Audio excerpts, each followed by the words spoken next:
இன்றைய வேத வசனம் புலம்பல் 3:22-23.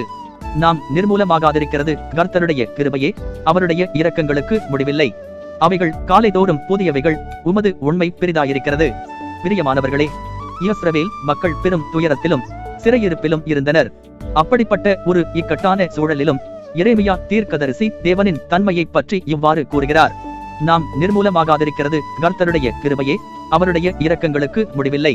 அவைகள் காலைதோறும் புதியவைகள், உமது உண்மை பெரிதாயிருக்கிறது. ஆம், நாம் செய்த தவறுகளுக்காக நாம் தண்டிக்கப்பட்டிருக்க வேண்டும். ஆனால் நாம் இன்னும் உயிரோடும் சுகத்தோடும் இருக்கிறோம் என்றால் அதற்கு ஒரே காரணம் தேவனின் கிருபை மட்டுமே. மனிதர்களுடைய பொறுமைக்கு ஒரு எல்லை உண்டு, ஆனால் கர்த்தருடைய இரக்கத்திற்கு முடிவே இல்லை. நாம் எத்தனை முறை விழுந்தாலும் நம்மை தூக்கிவிட அவர் தயாராக இருக்கிறார். அது மட்டுமில்லாமல் அவருடைய கிருபைகள் காலைதோறும் புதிதாய் இருக்கிறது. நேற்று நாம் செய்த தவறுகளோ அல்லது நமக்கு நேர்ந்த கசப்பான அனுபவங்களோ இன்றைய நாளை பாதிக்க வேண்டியதில்லை. ஒவ்வொரு புதிய காலையும் கர்த்தர் நமக்கு வழங்குகிறார். அவருடைய அன்பு ஒவ்வொரு நாளும் புதியதாக மலர்கிறது.